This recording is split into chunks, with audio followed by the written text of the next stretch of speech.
In the heart of the night, this world will burn bright. We will set it alight. In the heart of the night, in the heart of the night, this world will burn bright. We will set it alight. In the heart of the night.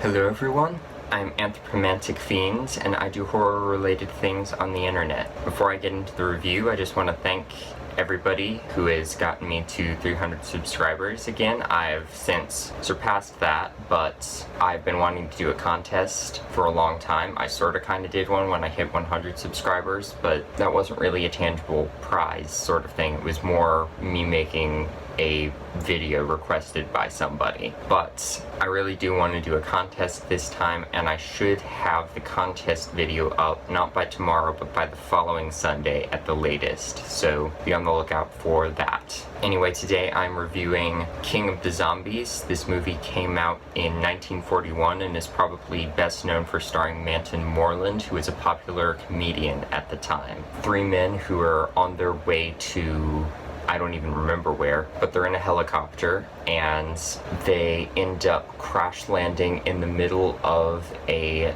jungle island and stumbling upon the house of a strange doctor who seems to be very interested in the occult, particularly with the apparent voodoo practices on the island. As the title suggests, there is some zombification going on, so they are trying to figure out what's going on in the house and at the same time get off the island. This movie very blatantly is full of some very unfortunate period racism. It's very prevalent in this movie, but not sort of in the way you'd expect it to be with sort of the voodoo horror film like we've seen in movies like, say, White Zombie, although that is also in this movie. You do see the very sort of stereotypical voodoo tribal stuff happening. You've also got characters like Manton Moreland's character of Jeff, who is a very sort of cowardly and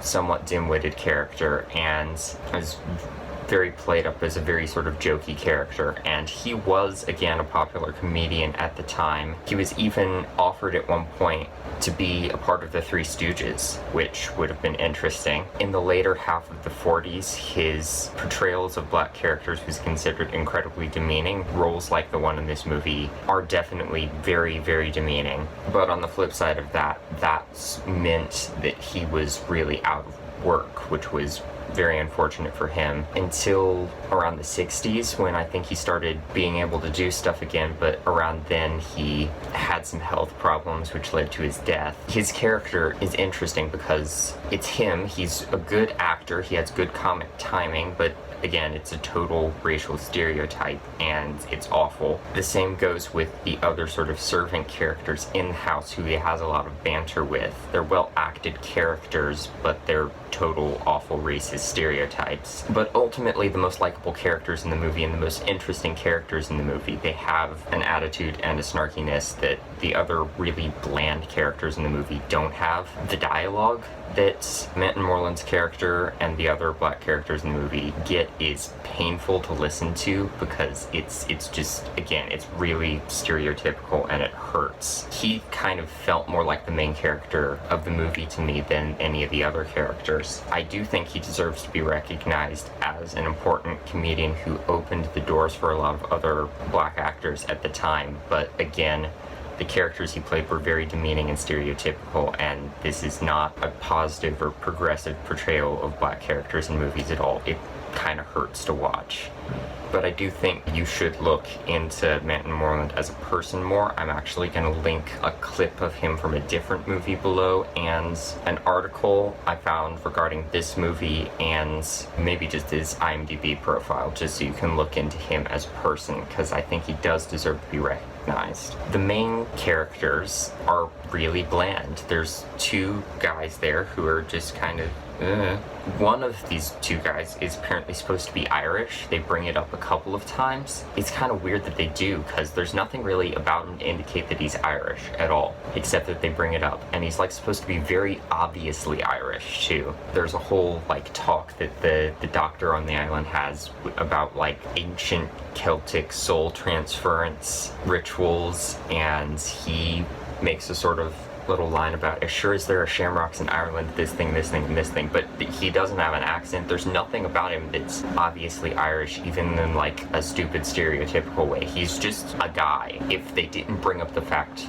that he's supposed to be apparently very obviously Irish in the movie, I would just assume he's an American character, so I don't even know. The doctor is also pretty bland. He could have been a cool sort of sinister character in the vein of Bela Lugosi, Boris Karloff, Lionel Atwill, George Zucco, a lot of the people who I talk about in these kinds of movies. He sort of is supposed to be a character like Murder from White Zombie, Bela Lugosi's character, but he's just kind of bland. Again, he's just kind of a guy in a suit who happens to do occult stuff, and he's kind of boring. There's also the doctor's niece, who doesn't really get to do much in the movie. It seems sort of like she's supposed to be sort of set up just as the love interest, and there's some stuff about her kind of hating being stuck on the island, and she does a little bit of hypnotism to try and undo some zombification that's happened. Ultimately, I don't really think she ends up being the love interest, which on the one hand, having that in the movie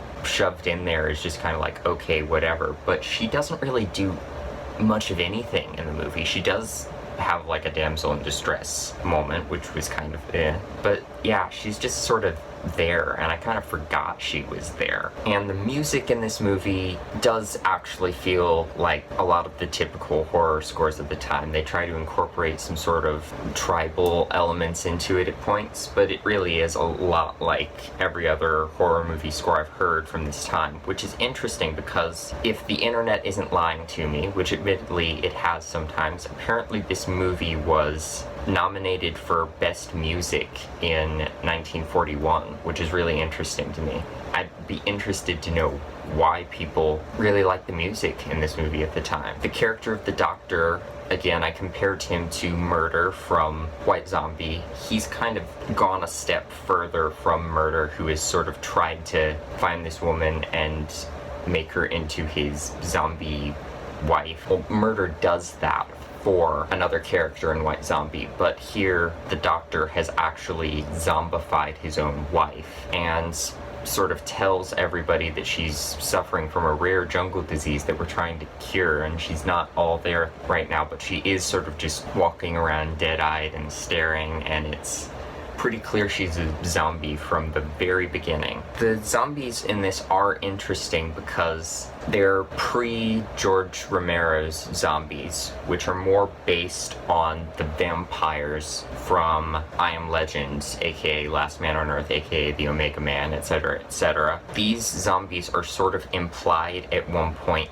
to eat flesh. There's a moment where one of the servants tells Matt Moreland's character, you know, if you're not careful, the zombies are going to eat you, and he freaks out and runs upstairs and he's like, oh my god, the zombies are after me, they're going to eat me, and the doctor's like, don't be silly, zombies don't eat meat.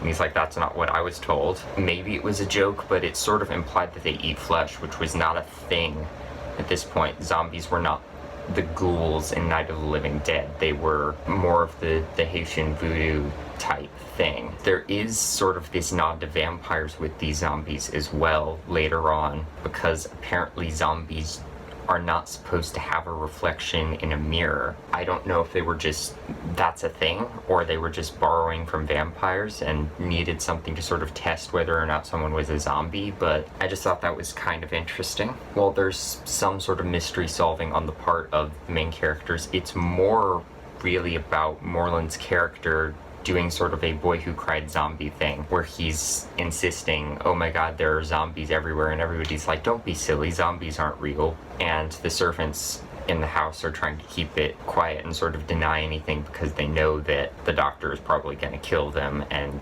turn them into zombies if they say anything about the zombie problem. Again, it's a really problematic racist movie, and they were horrible racist characters, but they were likable and relatively interesting characters that I was able to side with in the movie. And for a really low budget movie that basically takes place in one house, it was a fairly engaging plot. Visually, the movie does have a cemetery set that was very aesthetically pleasing, and the house had a lot of like occult objects in it that were kind of cool, but ultimately the sets were kind of bland. The cinematography was whatever, and the costumes were whatever. The story at the very end just kind of hits a wall and doesn't know what to do. I have one spoiler for this movie, and it's how the movie ends, because I thought it was just kind of, we ran out of ideas, so screw logic, this is how the movie's gonna end. A very problematic movie that I think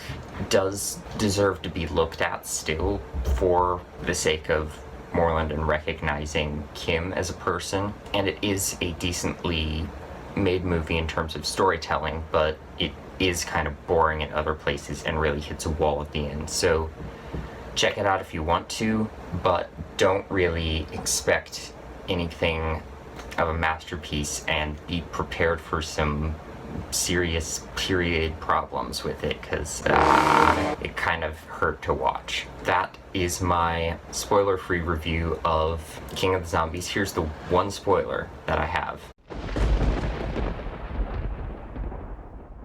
At the end of this movie, there's a big sort of voodoo ritual happening. They've captured the niece of the doctor and are trying to get some kind of information out of her. Everybody else sort of breaks into the room, and the zombies, which are being summoned to attack the main characters, just kind of revolt for no apparent reason and kill the doctor instead. I don't know why. Maybe I missed something, but the movie just kind of ends like that, and I legitimately have no clue why. It was kind of weird. But anyway, that is my review of King of the Zombies. Thank you for watching my video, and hopefully I will see you in another one.